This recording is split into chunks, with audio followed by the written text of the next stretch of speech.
Hello, everyone, and welcome to Archaea Viking. Guess what? It's Halloween season again. So, in honor of Halloween season, I'm doing two Halloween themed videos. Uh, the subject of this video is a history of the Oni in Japanese culture. So, before we get into what the Oni is, we first need to look at similar creatures. Uh, in many a movie, both horror movie and comedy movies, meat-eating humanoid creatures, either called ogres or creatures similar to ogres, uh, appear. Whether they appear as actual ogres in the horror movie Ogre, or they appear as humanoid, fanged, meat-eating creatures, such as the unidentified meat-eating humanoid creatures in the movie Feast, or they appear in whether they appear in comedic forms, such as Shrek, the ogre who appears in the Shrek movie series named for the character. Uh, Regardless of what form they show up in, these ogre-like beings are a fairly common trope in both horror movies and uh, just movies as a whole. And this is very similar in Japan, where we look at the Oni, the Japanese version, if you will, of an ogre. Now, these are not necessarily one to one, and we'll get into that in the video. But regardless, one of the most common meat-eating creatures and ogre-like creatures in mythology and in the world and in East Asia, particularly Japan, is the Oni, which you see here, and also see here and here. But of course, these pictures that you see here are not the full picture. These are sort of late developments of what Onis eventually, of what Onis became. It doesn't tell the whole story of what they were or how they originated. So, with that, we're going to go take a step back in time and take a look at the evolution and history of the Oni in Japanese culture, starting with the early development of the Oni in ancient and classical Japan. So, starting off with explaining what ancient Japan is. So ancient Japan really begins with the Jomon culture, which existed, which had a height of cultural distinction roughly between 14,000 to 1000 BCE. Sometimes, though, the date is given to be about 300 BCE.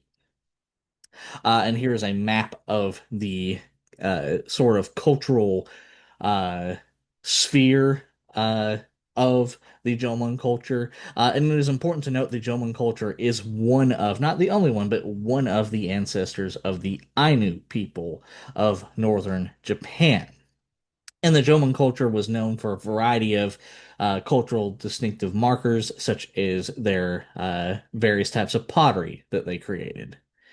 Um, and also their various clay figurines that you see here that are distinct for their exaggerated features.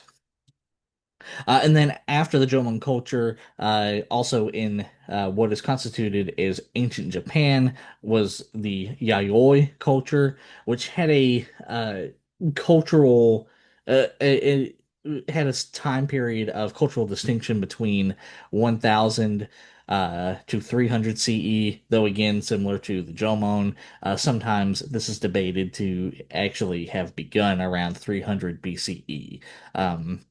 Give or take. Um, and we can see this timeline in a variety of different archaeological investigations and textual investigations seen here in this chronology, uh, showing when the various time periods happen. And you can see again here the Yayoi period sort of is debated, whereas like it seems to show up around 900 to 1000 BCE in northern Kyushu, but shows up much later in eastern Honshu. Both of these are islands of Japan around 200 BCE. But regardless of their beginning, they are still part of ancient Japan. And they are actually known to have expanded or thought to have expanded with a variety of other different Japano-Koreanic uh, speakers, people who speak Korean languages, so somewhere around 3500 BCE, where they migrated across the Korean Peninsula and eventually making their way into Japan around again 1000-ish BCE, if not a little bit later. And here's another map showing that here, and then showing the sort of dispersal of the Jomon culture with the arrival of the Yayoi culture. And here's another map showing that sort of division here with the Yayoi chiefdoms being here, and the Jomon and their Ainu descendants being located here in the eastern half of the island known as Honshu. So and they are known for a variety of cultural distinctive markers, such as these bronze bells uh, and bronze shields, plaques, things such as that. And it is during the Yayoi period that we really begin to see the development of Shintoism, the religion of Shintoism, begin to develop.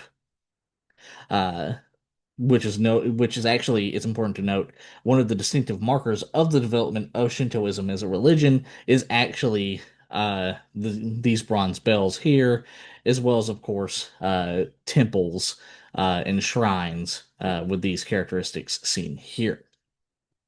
And that is in this development of Shintoism as a religion that we begin to see the earliest versions of the Oni.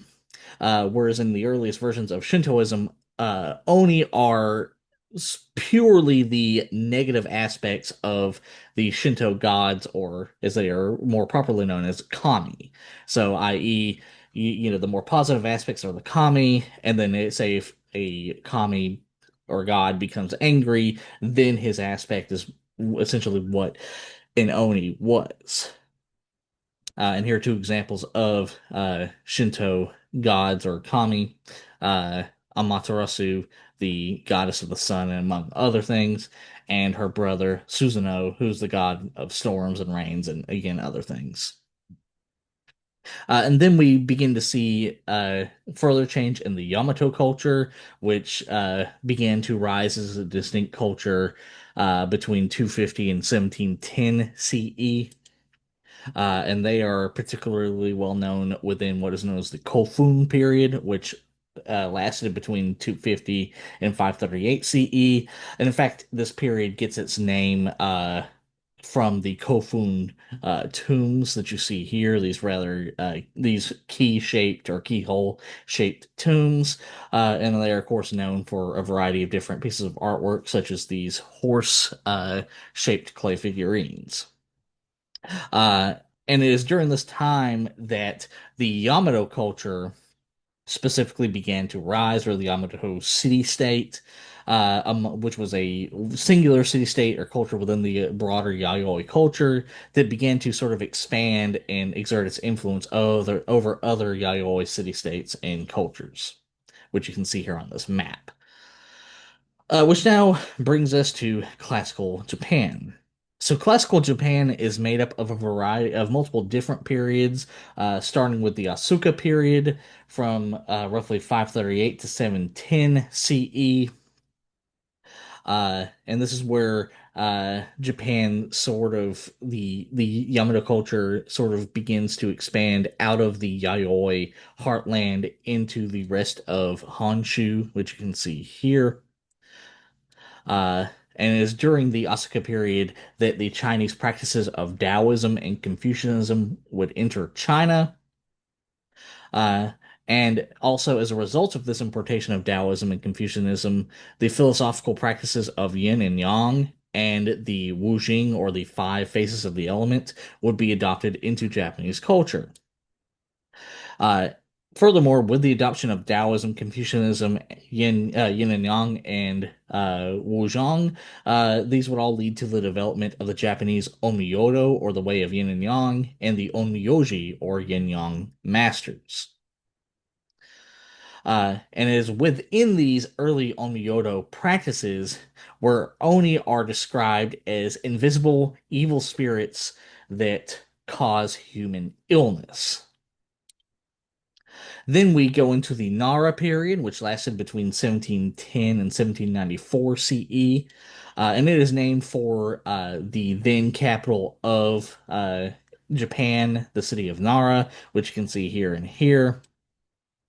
And again, it's noted with a similar sort of rate of expansion into the island of Honshu from the Yayoi heartland to that of the previous era. And it is during the Nara period uh, that cultural change between Tang Dynasty China and classical Japan would begin to increase. Now, as you've seen in the Asuka period, the preceding period, this cultural exchange was already happening, but it is during the Nara period that this exchange really reached its height. And this is actually, many scholars argue that this is really the time period when East Asian culture, as a distinctive culture, uh, begins to take form in Japan, Mongolia, Korea, and to a lesser degree, what is now Vietnam. And as a result of this increased cultural exchange between China and Japan, the Chinese concept of Gui Shin, ghosts and spirits, were adopted into Japanese culture, with these concepts being connected to the ancient Chinese concept of demonic retribution, where ghosts return from the dead to haunt individuals who had wronged them in life. And these beliefs would begin to give physical form to the Oni in Japanese folklore. Other Chinese, ancient Chinese practices, such as the 12 zodiac animals, were also added to the Onmyodo practices, which can be seen in the Kimon or Demon Gate, which was considered an unlucky direction through which evil spirits could pass. The Kimon Gate is also known as the Ushitora or the Ox Tiger direction, and it is hypothesized that the bovine horns and the tiger loincloths seen in depictions of Oni, as you can see here and here, were visual representations of this term. On top of this, thanks to again this cultural exchange between China and Japan, bloodthirsty Indian and Buddhist monsters known as Rakshasas and Yakshas would enter Japanese culture, where they would then fuse with the Japanese Oni, with the Oni taking on characteristics such as being the wardens of the Chinese DU, the realm of the dead, hell, which is still called Jikoku in Japan. In addition to Rakshas and Yakshas, the Hindu and Buddhist gods Brahman and Indra, known as Sakra in Buddhism, were adopted into Japanese culture as Boten and Taishakutin, respectively. As a result of the adoption of Hindu and Buddhist gods such as Brahman, and Indra, many Oni, such as Otakimaru, uh, would gain abilities to create and control storms. In addition, Shinto storm deities such as Raijin would take on monstrous forms reminiscent of Oni. And this is just for clarification. This is Raijin here, and this is Otakimaru. Then we also have the traditional Chinese custom of Suina, which was adopted into Japanese culture. Specifically, this is an event from the Chinese Nuo folk religion that was and still is held at the royal capital on the last day of the year, according to the lunar solar calendar, with the intention of warding off spirits. Then we go into the Heian period, which lasted between 794 and 1185 CE. Uh, and this is where the city of Kyoto becomes the capital of Japan. And it's known for a variety of very intricate pieces of art and literature that was written during this period of time.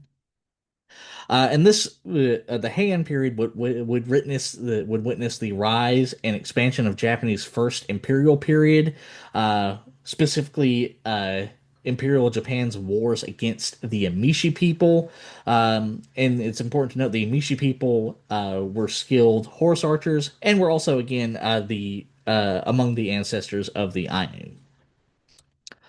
Uh, On top of this, the Heian period would also witness the adoption of Emishi horse archery by Imperial Japanese soldiers, and these mounted warriors would become the precursors of the samurai warrior class, and would also begin to take on the title of samurai later on in the sort of later periods of the Heian period, sections of the Heian period. But most scholars argue that they were not samurai as we know them in later periods. They were at this point in time something distinct, but still sort of the building blocks towards what would eventually become the samurai. And during the Heian period, as this expansion was happening and as samurai were evolving from Emishi horse tactics, foreigners, especially groups viewed as barbarians like the Emishi, and social outcasts such as bandits would begin to be equated with Oni. In other words, these foreigners and the social outcasts would be given the title of Oni because they were seen as inferior and monstrous and whatever else you want to equate. In this case, in this case, it was essentially literal demonization. All right, now this brings us to our next section, the height of traditional Oni beliefs in medieval Japan.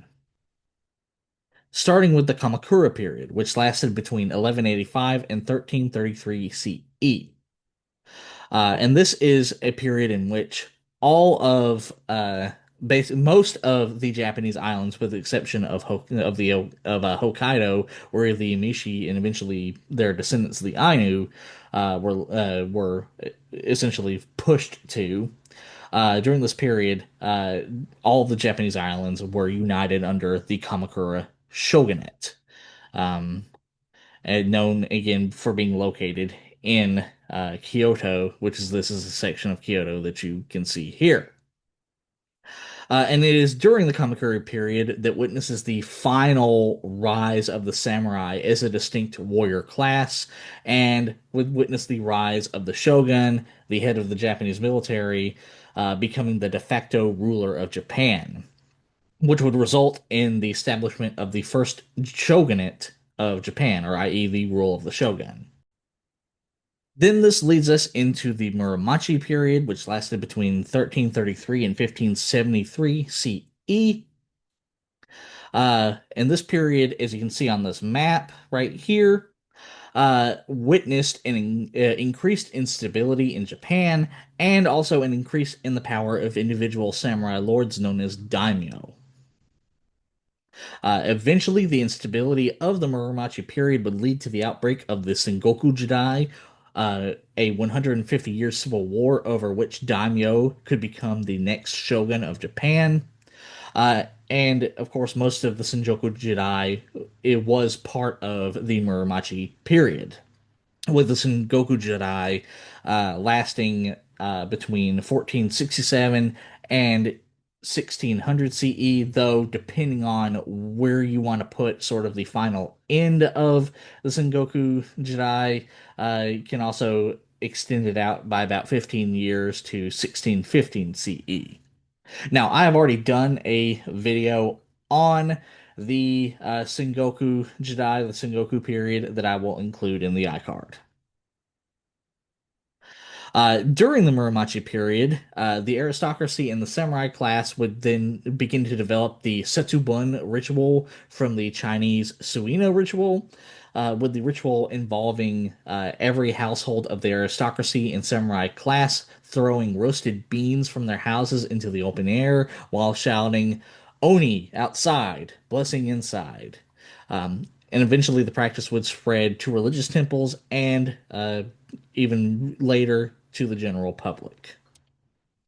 The Muromachi period would also witness the development of traditional Oni stories, such as the tales of Oni King Shutendoji, and the tale of Momotaro defeating the Oni on the island of Onigashima. Though it is important to note the latter of the two stories began during this period as an oral story and wasn't written down onto physical paper uh, until the Edo period. Also, during the Muromachi period, Oni would become associated with the wilderness and mountains. Also, during the Muromachi period, we see the concept develop that an individual spurned in life can become an Oni after death in order to take revenge on those who wronged them. And we can actually see this phenomenon in stories such as the Tsurugi no Maki or sword chapter of the Monogatari or Tale of Heiki, where a nobleman who was jealous of a rival was transformed into a vengeful Kijo or female demon Oni, who then took residence in the Uji River under a bridge in Kyoto, where she would then kill her rival and the rival's family, her former lover's family, and eventually countless innocent people in the city of Kyoto, where she would eventually become known as Hashihime, Hashihime, or the Bridge Maiden. Then we can also see during the Muromachi period the tales of the legendary hero Kintaro, later known as Sakata no Kintoki, who was said to have been born from and raised by a female Oni and mountain witch known as Yama Uba. And arguably one of the most interesting sort of evolutions of Yoni mythology during this period is the mythologization of warriors from the Heian period, such as Sakanoe no Tomoramaru and Minamoto no Yorimitsu, also known as Minamoto no Raiko, into both samurai and slayers of Oni.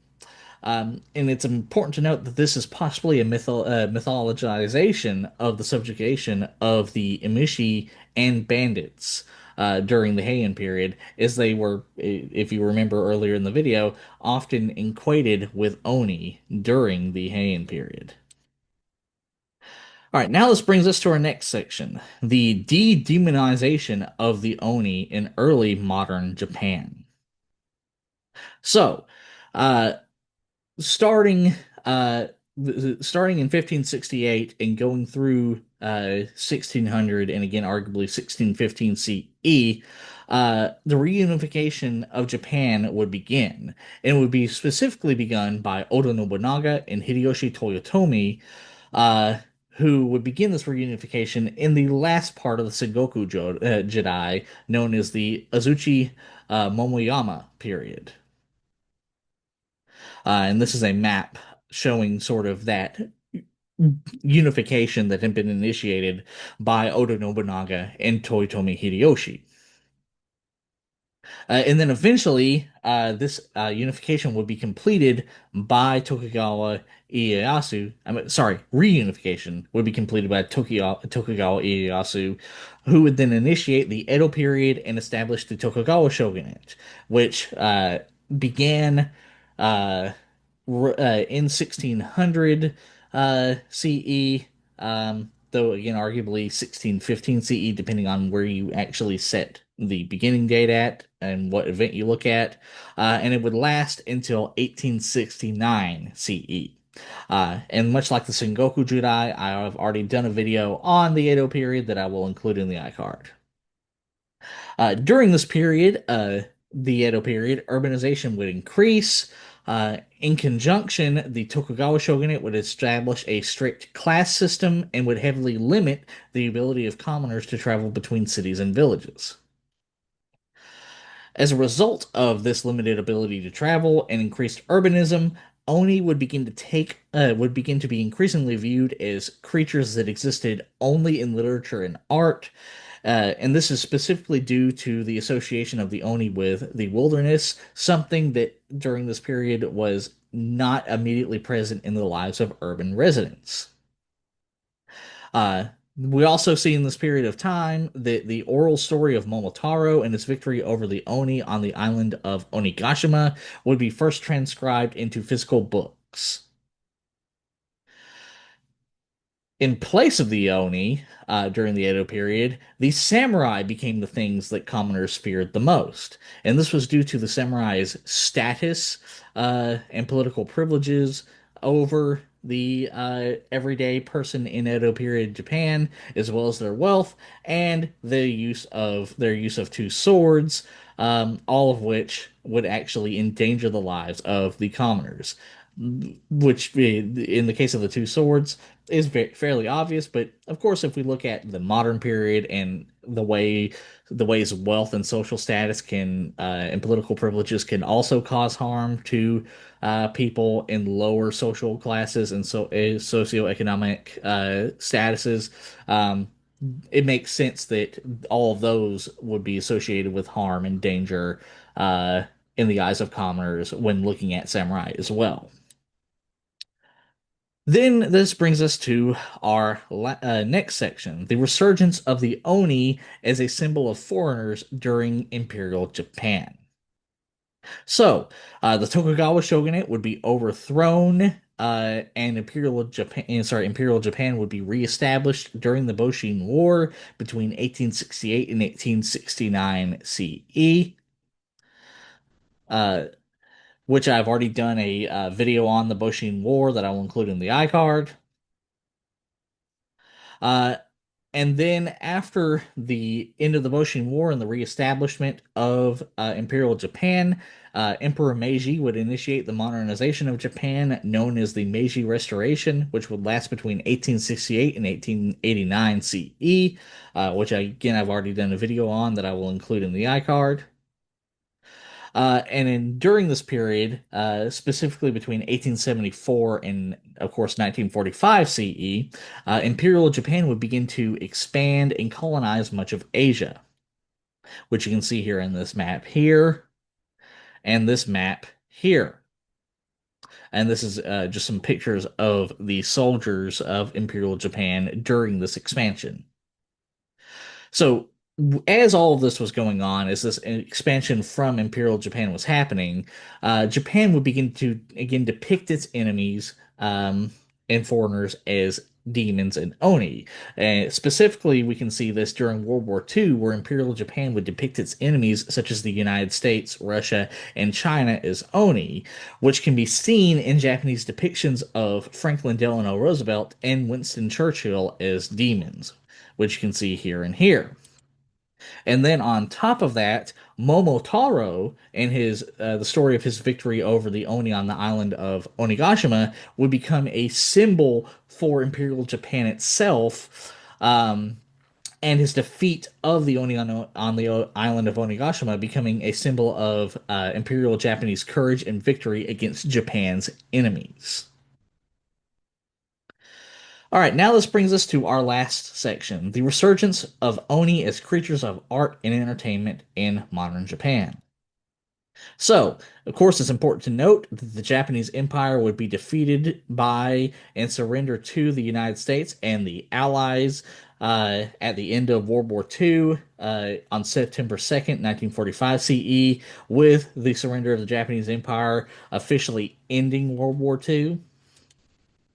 And then between 1954 CE, after the United States military rule of Japan, um, Japan's economy would begin to grow and eventually would grow into one of the most powerful economies in the world to this day.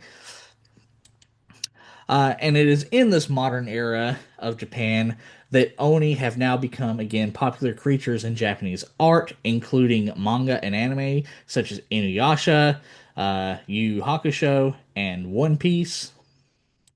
And Oni would appear and still appear in many Japanese horror movies, such as Onibaba and this Japanese horror movie here.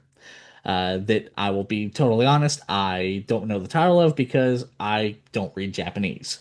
So if anybody who is from Japan or can read Japanese knows what this the title of this movie is, I would be very interested to find that out.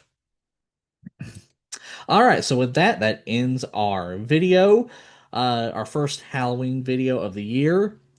I hope all of you really enjoyed learning about the origin and evolution of the mythological creatures known as Oni in Japanese culture, and learning about, of course, the history of Japan and how cultural ideas and political events helped shape this evolution of the Oni as we know it. Uh, and if you want to see me cover any of the subjects that I discuss in this video in greater detail in later videos, please feel free to leave a comment in the comment section. Remember to like, share, and subscribe, and I hope you all have a good day and a happy Halloween.